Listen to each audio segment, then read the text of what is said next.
이스라엘 사람들의 지혜를 모은 책 탈무드에 나오는 이야기입니다. 오늘날 어떤 남편이 자기 아내에게 시장에 가서 가장 맛있는 음식을 사오라고 그랬더니 바구니를 가지고 가서 시장에서 소의, 충청도에서는 혓바닥이라고 그러는데 소의 혀를 하나 사갖고 와서 요리를 해줬어요.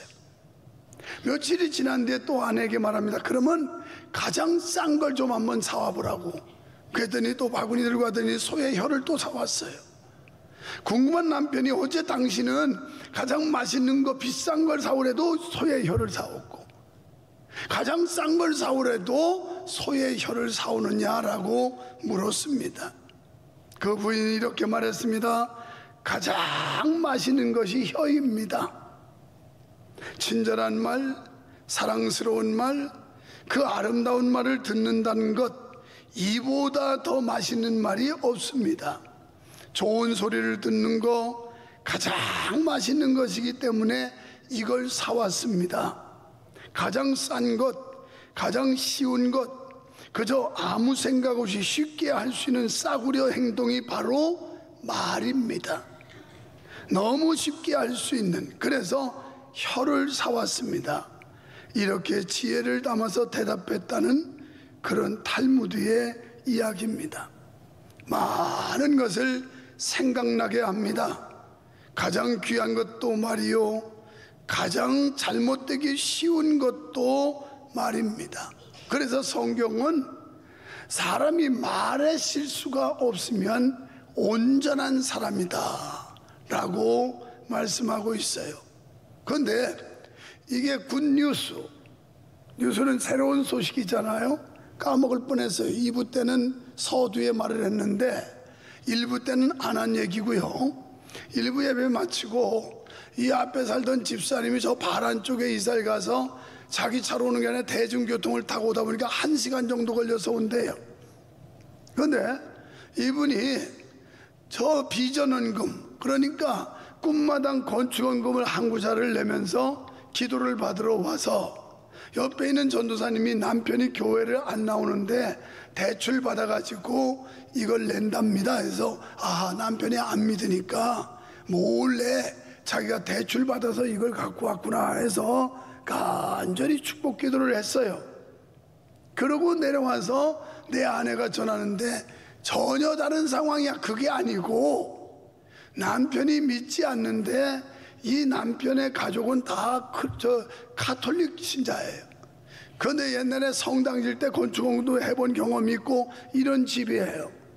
그래서 그 남편이 우리 교회 나오지도 않는데 당신 교회 말이야 건축하던데 건축원금 내라고 자기가 대출을 받아다가 자기 와이프한테 500만 원 건축원금 내라고 보내준 돈이에요. 그게 남편을 몰래 속인 줄 알았더니 남편이 되레 대출을 받아다가 당신네 교회 건축하던데 내라고. 여러분보다 낫지. 그러니까 하나님은 어떻게 보면 하나님이 사랑하는 교회, 하나님이 기뻐하는 교회는 누구를 통해서라도 일하시고 어떤 방법으로라도 역사하시는 하나님이라는 거, 내가 그거 믿기 때문에 하나님이 내 백그라운드니까 내가 큰소리 빵빵 치고 목회하지, 그렇다면 빌빌거리고 성도들의 비유 맞추기에 바쁘고 급급할 거예요. 놀라운 일이야. 필리핀 여행 중에 바빠서 늦게 문자를 받는데 목요일 날인가 확인한 것 같아요. 그랬더니 우리 교회 통장으로, 그 통장에 들어오면 제 문자에도 떠요. 어느 집사님이 273만 원 입금 이래가지고 거기 보니까 몇 다시 몇 구고 암흑에 11조 이렇게 나왔어요. 나는 그분 얼굴도 모르겠고 이름도 낯설어요. 전화번호도 없고. 그래서 교족부에서 이름을 찾아가지고 전화번호에서 문자를 보냈어요. 믿음으로 이렇게 큰 금액을 하나님 앞에 11조를 드려줘서 정말 목사로서 고맙고 감사하다고. 어때요? 여러분은 27만 원 11조 내는 것도 아까워서 바들바들 떨거나 떼먹고 있지는 않나요? 그분들은 교회 온 지가 그리 오래된 사람들이 아닌데 내가 얼굴도 이름도 모를 정도인데도 273만 원을 계좌이체로 딱 입금이 들어온 거야. 얼마나 고맙겠어 내가. 요즘 같은 때 경기도 경제도 나쁘다고 하는데, 그러니까요, 하나님이 역사하는 건 우리의 상상과 계산을 뛰어넘어 역사한다는 거 믿으시기 바랍니다. 우리 교회 하나님이 사랑하는 교회인 줄 믿으시면 아멘. 그래서 하나님이 누굴 통해라도 역사하시고, 어느 장로님은 사업이 요즘 뭐 너나 할 것이 다 어려운데 그래가지고 마이너스 적자라서, 그래서 마이너스 통장에서 3천 몇백만 원을 빼서 이게 이제 적자였는데, 기가 막히게 생각지 않은 곳에서 그 돈이 탁 들어와가지고 그걸 메꿨다고 그래서 할렐루야, 놀렐루야. 하나님은 할렐루야 하나님이며 우리를 놀래키시는 하나님인 줄 믿어주시기 바랍니다. 이런 살아 역사하시는 하나님을 믿어야 우리 주머니가 열리고 내 소중한 걸 주님 앞에 드릴 줄 알지, 그자면 웅켜줄 줄만 알고 제 주머니에 넣을 줄만 알지 하나님 앞에 낼 줄도 몰라요. 낼 줄. 그래서 말은 사람을 살리기도 하고 죽이기도 하고 사람을 복되게도 하고 저주하기도 하고. 여러분, 석양 격언에 웅변은 음이고 침묵은 금이라는 말이 있습니다. 야고보 사도는 본문에서 혀의 바른 사용에 대해서 교훈하고 있습니다.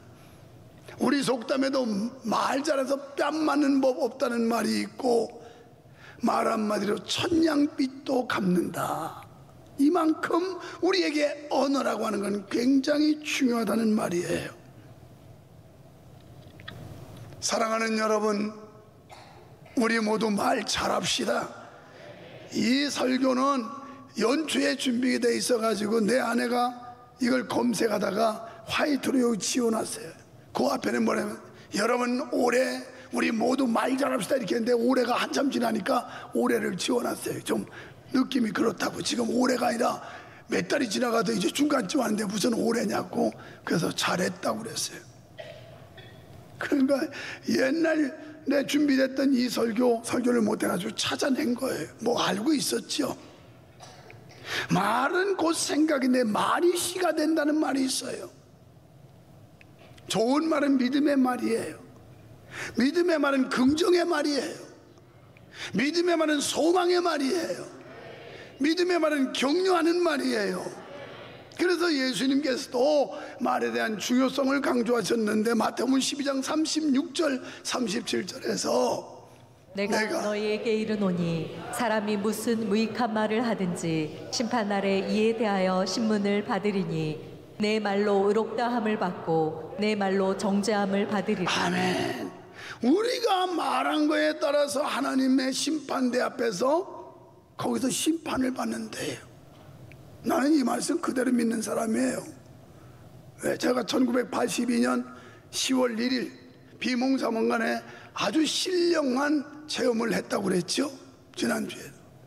그런데 거기 하나님의 심판대 앞에 가기 전에 내가 총을 가지고 사람들을 쏘아요. 그러면 그 총이 가슴에 총알이 박히면서 새까맣게 돼서 죽어가요. 나중에 이제 둘이 남았습니다. 상대하고 나하고 서로 쏘라고. 상대방 나를 쏴라, 그 사람은 자기를 쏴라. 아니다, 나를 쏴라. 그래서 그 사람이 쏴서 내가 맞아요. 그러면 죽어요. 이게 새까맣게 되면서 싹 죽어서, 그러고서 심판대 앞에 섰던 거예요. 하나님 앞에. 뭐 여러 가지 긴 얘기를 할 수가 없지만 끝나고 나서 이게 도대체 무슨 뜻일까? 이 내가 총잡이로서 총을 쐈는데 뭐 어떤 뜻일까? 새벽마다 기도하면서 하나님 깨닫게 해주세요. 무슨 뜻입니까? 그랬더니 어느 날 새벽에 깨달음이 오는데, 네가 말로서 사람들을 상처 준 거다, 이런 깨우침이 와서 얼마나 회개하고 눈물을 흘렸던 경험이 있어요. 오늘 우리가 하는 말, 마귀의 말을 하지 말고 성령의 말을 해야 되고, 불신앙의 말을 하지 말고 감사의 말을 해야 되고, 남을 비판하고 비난하는 말보다, 원망 불평보다 오히려 감사하고 긍정하는 말을 해야 마귀가 도망가지. 마귀는 원망 불평을 시켜요. 오늘 여러분의 사고 속에 불평 불만하는 마귀가 빠져나가기를 주님의 이름으로 축원합니다. 만약에 내가 40년 동안 개척해서 오늘까지 오는데 여기서 가문이설이라든가 또는 권모술수를 했다면 지금까지 버틸 수 있겠냐 그랬어요. 가문이설과 권모술수 가지고 잠깐은 꼬실 수 있어요. 잠깐은 속여 먹을 수 있어요. 성도들 오도하고. 그러나 40년이라는 세월을 한 교회에서 버틸 수 있겠느냐. 그래서 내가 좀 일시적으로 손해보는 한이 있어도 잘못은 잘못했다고 인정하고 고백하고 용서 빌릴 수 용서를 빌고 그러면서 정직하고 진실한 목사가 되자는 게 지금까지 내 삶의 모토라고 그랬어요. 그래서 이 설교는 진작에 연초에 준비됐지만 내가 도대체 권모술수, 가문이설, 여러분 이거 나쁘다는 용어는 다 알지요? 다 알아요. 그러면 내가 여러분한테 물어볼까요? 이거 한번 구체적으로 설명 좀 해보라면 여기 설명할 사람 없어. 그냥 그게 안 좋은 소리야 이 정도 알지.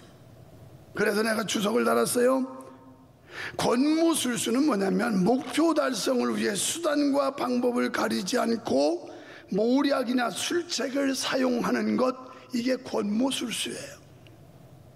가문이설은 남의 비유에 맞도록 꾸민 달콤한 말과 이로운 조건을 내세워 꿰는 말, 이게 가문이설. 그러니까 사기꾼이지.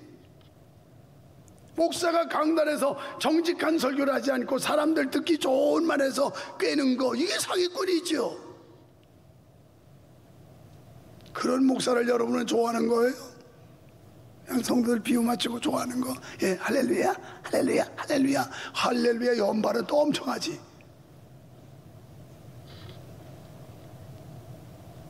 오늘 본문에 보면 한 입으로 찬송과 저주가 나는 것은 부당하다고 말씀합니다. 저는 누가 뭐래도 지금까지 사나이로서 내 입으로 뱉은 말은 내가 불리할지라도 책임을 져왔어요. 반드시 이행해왔어요. 이게 정직과 진실한 거예요. 혀를 잘 다스릴 줄 아는 사람이 진실하고 성숙한 사람입니다. 혀를 잘 다스릴 줄 알아야 자신의 행위에 대한 제어와 절제가 가능합니다. 그래서 오늘 말씀에 어떻게 샘이 한 구멍에서 쓴물과 단물을 낼 수 있느냐. 너희가 하나님의 사람으로서 기독교인으로 어떻게 거짓말할 수 있느냐. 우리의 입술은, 우리의 혀는 하나님을 찬송하는 일에 쓰여야 될 줄 믿습니다. 중상모략이나 합당치 못한 말을 삼가하시기를 축원합니다. 그래서 거룩한 공동체를 무너뜨리는 말을 하지 말아자. 우리의 인생은 성공과 승리의 목적지에 도달하는데 도움을 줄 수 있도록 유용하게 쓰여져야 합니다. 우리는 진실한 말을 해야 합니다. 거짓말은 하나님을 속이고 자신의 양심을 속이는 행위입니다. 요즘 정치판에 보면 말을 너무 함부로 하고 거짓말을 그냥 밥 먹듯이 하고 나라도 국민도 어지럽게 만들고 있어요. 정말 이런 자들 보면 역겹기 그지가 없어요. 여러분, 이 나라 진실이 통하는 나라가 돼야 합니다. 고린도전서 1장 10절 보겠어요. 형제들아, 내가 우리 주 예수 그리스도의 이름으로 너희를 권하노니 모두가 같은 말을 하고 너희 가운데 분쟁이 없이 같은 마음과 같은 뜻으로 온전히 합하라. 아멘. 이 말씀에서 사도 바울은 고린도 교회가 반드시 하나 되라고 권면하고 있어요. 분쟁이 없이 같은 마음, 하나 되려면 같은 마음을 가져야 되고 같은 말을 해야 돼. 같은 말. 그리고 같은 뜻을 가져야 돼. 이러므로 찢어진 그물과 같은 공동체를 회복해서 하나 되게 하라는 말씀입니다. 같은 열매를 맺으라는 것입니다. 교회의 분열도, 나라의 분열도, 가정의 분열도 슬픈 일입니다. 여러분, 교회는 그리스도의 몸인 줄 믿으시면 아멘 합시다. 에베소 1장 23절에 하나님은 이런 말씀을 해요. 교회는 그의 몸이니 만물 안에서 만물을 충만하게 하시는 이의 충만함이니라. 아멘. 아멘. 그렇습니다. 우리가 하나님의 몸된 교회를 허무는 일을 절대 해서는 안 돼요. 주님의 몸인 교회를 상처 주는 일을 해서는 안 돼요. 그래서 함부로 교회를 비난하거나 불평해서는 안 돼요. 교회는 다 다를 수 있어요. 똑같지 않아요. 내가 이런 말을 많이 써요. 집회 가서 들었고, 사돈네 오이를 먹는 것도 제각각이다. 그 말은 그 집집마다 전통과 풍습이 다를 수 있다는 거예요. 오이를 꼭지부터 먹는 사람도 있고 꽃 피는 데부터 먹는 사람도 있고 달라요. 꼭지부터 먹는 사람 먹고 꽃 피는 데 먹는 사람이 야 이 바보야 그거 왜 쓴 거부터 먹어? 단 데부터 먹어야지. 그럴 필요 없어요. 먹으면 되는 거예요. 왜? 생각이 있어. 그 사람도 쓴 거 먹다가 입가심으로 단 데 먹고 끝내려고 그러는 거야. 또 꼭지부터 먹는 사람이 야 이 바보야 꽃 피는데 먼저 먹어야지 왜 그렇게 먹냐고. 아니 그 사람은 단 데 먹다 쓴 데는 얼른 씹어서 끄떡 새끼려고 그러는 거야. 이리 먹던 저리 먹던 오이 먹으면 되는 거야. 교회도 진리에서 벗어나지 않고 이단에 빠지지 않았으면 교회마다 철학과 전통이 다를 수 있어. 우리 교회는 우리 교회로서 지켜지는 전통과 그런 그 나름의 특징이 있는 거예요. 다른 데서 뭐 거기가 완벽한 교회도 아닌데 그걸 보고 와서 왜 우리 교회는 이러냐고, 내가 전에 다니던 교회는 어쨌는데. 아니 며느년이 시집 와가지고 우리 친정어머니는 보니까 생채를 하는데 양념을 먼저 하고 무를 쓸던데 왜 여기는 무를 쓸어가지고 양념을 버분이라고 이러면 얼마나 얄밉겠어. 야 이년아 네 어머니나 그런 거고 나는 이렇게 하는 거야. 무슨. 그래서 사돈네 오이 먹는 것도 제각각이라 이 말이에요. 출가를 해서 시집에 왔으면 그 집의 가풍을 따르는 거 아니겠어요? 여러분 오해할까봐 그러는 거예요. 교회도 다 달라. 명성교회가 다르고 다른 교회가 여기 순신회가 다르고 다 달라. 우리 교회는 우리 교회로만으로서의 특징과 장점이 있어. 이런 거 가지고 시비 걸지 말라 이 말이야. 시비 걸지 말라. 그럼 은혜 떨어진다. 은혜 떨어져. 이 말을 왜 하지? 이거 1부 2부 때는 또 안 했는데. 그러니까 예배 시간마다 달라. 우리 권사님 집사님 2부 때 시간하고 지금하고 또 은혜가 다르잖아. 받아지는 게. 저분들은 인천에서 하여튼 2시간 가까이 걸려서 막 오는 거예요. 여기를 와서 말씀을 들으면 힘이 생기고 뭔가 소망이 있고 그 맛에 온다고 그러시면서 저 연세에 저렇게 오는 거예요. 가까워도 안 오는 것들은요, 여기서 자빠지면 크다는데도 안 와요. 멀다고 못 오는 것도 아니고 가깝다고 잘 오는 것도 아니에요. 그래서 이 교회가 거룩한 공동체가 그리스도의 몸인데 몸에 상처기를 내면 안 된다는 말이에요. 상처기.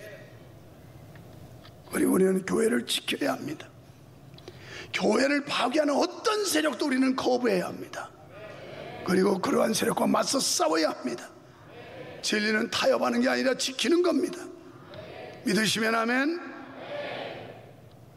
지금 대통령 되겠다고 나온 사람들, 차별금지법 통과하겠다고 하는 인간들은 절대 시키면 안 됩니다. 여러분, 동성애를 여러분이 지지합니까? 동성혼, 남자끼리 살고 여자끼리 살 결혼식에서 가정으로 인정해달라는 지지합니까? 그건 넌 크리스찬, 넌 크리스찬, 지옥 갈 사람. 박절하게 내가 말할 수 있어요.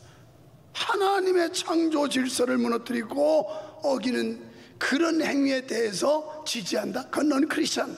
교회 나와서 뭐 찬송 부르고 별짓다 해도 지옥 가요. 지옥 갈 바에는 바로 나와. 아, 천당 가려고 우리가 지금 예수 믿지, 지옥 가려고 예수 믿는 사람 여기 한 사람이나 있겠어요? 정신 똑바로 차려야 돼요. 오늘 새벽에 일어났던 10시, 어젯밤 10시 53분에 보낸 카톡이 있었어요. 새벽에 일어나서 말씀을 묵상하다가 봤더니 41살 먹은 집사가 캡처해서 보낸 내용이었어요. 아시아 경제에서 보도한 건데, 김문수 카톨릭서 개신교 개종이라는 헤드라인이 딱 적혀 있고, 김 전 장관은 무종교에서 가톨릭을 믿다가 개신교로 개종했다. 왜냐하면 내가 어제까지도 누가 묻길래 김문수 후보가 크리스찬이냐 아니냐 그래서 가톨릭 그랬거든요. 어제까지도. 난 진짜 그렇게 알고 그냥 가톨릭이라고 만나는 사람들한테 그 얘기를 했어요. 뭐 종교는 뭐 잘 모르니까. 그랬는데 그런 나를 알으라고 이걸 보냈나 봐.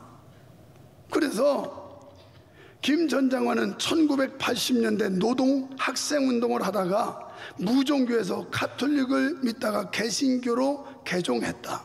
김 전 장관은 1980년대 노동 학생운동을 하다가 수배됐을 때 천주교에 숨은 거예요. 수배당해가지고 경찰이 잡으러 다니니까 그게 2년이 돼서 가톨릭 신자가 됐다는 거예요. 그러나 2018년 개신교로 개종했다. 개종한 이유에 대해 2020년 2월 중앙일보 인터뷰에서 이렇게 밝힌 적이 있다. 일부지만, 가톨릭 신자들 오해하지만 일부지만, 다는 아니고, 근데 거기 그런 사람이 많아요. 일부지만 천주교 강론을 듣다 보면 좌파적 시각이란 느낌을 받을 때가 있다. 어떤 경우에는 종교가 아니라 친문재인, 친북 세력이라는 생각이 들 때도 있다. 내가 경기지사를 할 때는 천주교에서 4대강 반대한다고 970일 동안 매일 미사를 드렸다. 그래서 나는 더 이상 가고 싶지 않았다 하는 걸, 이건 중앙일보하고 인터뷰를 했고, 그리고 거기에 이제 자료 화면 사진을 보냈는데 연합뉴스에서 캡처한 걸 아시아 경제가 거기다 올린 거예요. 그러면서 그 밑에 이렇게 써 있어요. 지난 13일 양재 온누리교회에서 예배를 마치고 취재진을 만나는 장면, 이렇게 나와 있어요. 그래서 왜 저희가 차별금지법 절대 안 된다고 하나 했더니 짧은 기간이지만 그래서 그랬나?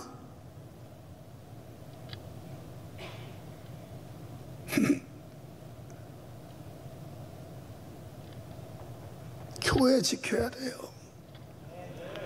하나님의 교회를 지키는 일에 있어서는 어떤 불의한 세력과도 맞서야 되는 거예요. 맞서야 돼요. 그게 교회예요. 진리를 사수해야 되고. 이건 이런 정신이 없다면 그 사람을 크리스찬이라고 인정하기 힘들어요. 적어도 진리가 훼손당한다든지, 하나님의 영광이 침해를 당한다든지, 교회가 공격을 받는다든지, 그럼 그걸 치열하게 맞서 싸울 수 있는 각오가 돼야 되는데, 아유 뭐 좋은 게 좋은 거지요, 뭐 좋은 게 좋은 거지, 아유, 그러면서 교인 하나라도 끌어모으려고 적당히 사기치고 있는 거죠. 여기 감언이설로 말이에요. 때문에 거룩한 공동체에 상처내는 말과 행동을 해서는 안 됩니다. 오직 예수 그리스도로 교회의 기초를 세워야 하고, 예수 그리스도만이 우리의 신앙의 근거가 되어야 합니다. 복음 전하는 일이 내 삶의 목적이며 교회의 사명임을 알고 각자 자신의 삶의 자리에서 주어진 소명을 따라 교회를 섬길 때 그리스도의 몸인 예수의 공동체는 든든하게 세워질 줄로 믿습니다. 내 이름을 내세우기 위해서 일하지 마십시오. 언제나 주님의 이름을 앞세우십시오. 내가 교회에서 뭐라고, 내가 뭐라고 하지 말고 주님을 앞세우세요. 주님이 하셨고, 주님이 하게 하셨고, 주님이 역사하셨고, 주님의 은혜로 했고, 믿음의 말, 정직한 입술이 됩시다. 그리고 사랑하는 여러분, 자신이 한 말에 책임지는 사람이 됩시다. 나는 100%는 거짓말일 거고, 그 누구보다도 나는 내가 뱉은 말에는 책임을 진 사람이에요. 혹시 실수로 불리한 말을 했어도 끝까지 책임지는 삶을 지금까지 살아왔어요. 그게 크리스찬이에요. 그게 정직한 목사예요.